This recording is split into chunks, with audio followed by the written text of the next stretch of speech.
مجلسی leader سیدہ فلک نے ایک انتخابی مہم کے دوران کہا کہ مجلس کو مینیفیسٹو کی ضرورت نہیں ہے، مجلس عوام کے ساتھ تھی ہے اور ہمیشہ رہے گی۔ دیکھیے سیدہ فلک نے کیا کہا۔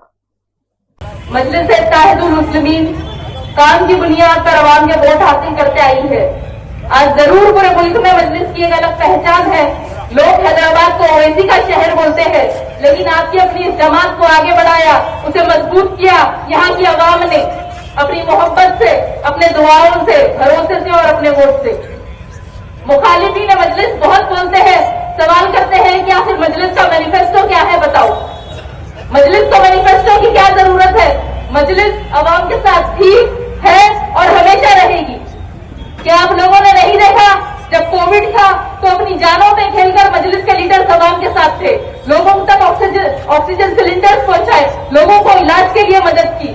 جب لاک ڈاؤن تھا تو مجلس نے کئی ضرورت مند لوگوں کی مدد کی۔ اکبر صاحب کی نگرانی میں ہزاروں لوگوں میں راشن کٹ تقسیم کیے گئے، لوریاں بھر کے سامان نکلتا تھا۔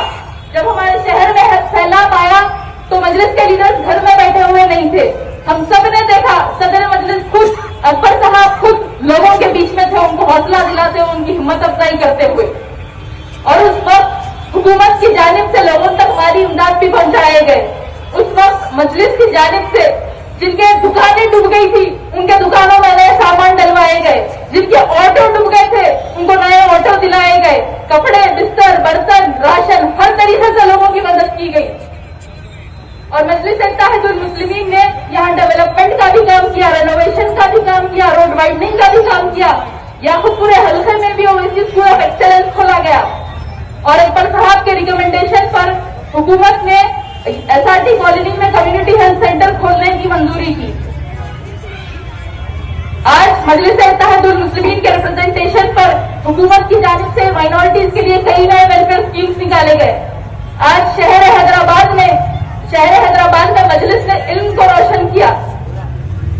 جب پارلیمنٹ میں CA/NRC بل کو لایا گیا تھا تو مجلس نے حکومت سے مطالبہ کیا اور پھر تلنگانہ اسمبلی میں CA/NRC کے خلاف ریزولوشن پاس ہوا۔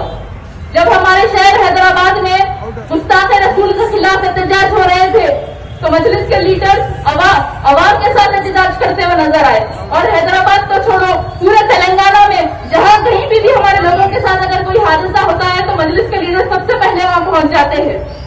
سیکریٹریٹ کی مسجد کو انلیگلی ڈیمولش کیا گیا، لیکن پھر مجلس کے ریپرزنٹیشن پر پھر سے دوبارہ اسی جگہ خوبصورت مسجد کو بنایا گیا۔ آج مجلس کے ریپرزنٹیشن پر ایک اسکیم کا آغاز ہوا۔ شادی مبارک اسکیم کے ذریعے لڑکیوں کو، مسلم لڑکیوں کو شادی ہونے پر 1,01,16 روپے دیے جاتے ہیں، تو وہی کلیانی لکشمی اسکیم کے ذریعے نان مسلم لڑکیوں کو بھی 1,01,16 روپے دیے جاتے ہیں۔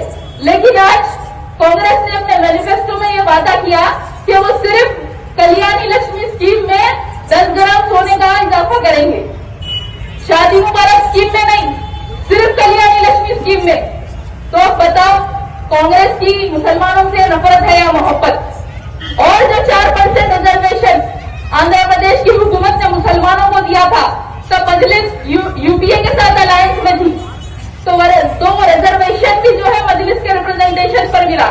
جب کانگریس تو آل اوور انڈیا تھی، دوسرے اسٹیٹس میں بھی کانگریس کی حکومت تھی، لیکن ریپرزنٹیشن صرف آندھرا پردیش میں دیا گیا تھا کیونکہ یہاں پہ اپنا اتحاد، اپنی طاقت تھی۔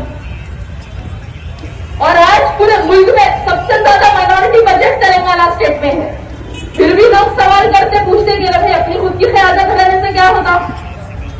دوسرے اسٹیٹس میں مائنورٹی بجٹ تو چھوڑو، ریزرویشن تو چھوڑو، کوئی اچھا کام تو چھوڑو، وہاں کے مسلمان، وہاں کے مائنورٹی سکون سے جی بھی نہیں سکتے، ان کو مارا جاتا ہے، جیلوں میں ڈالا جاتا ہے، ہر چیز پر پابندی لگائی جاتی ہے۔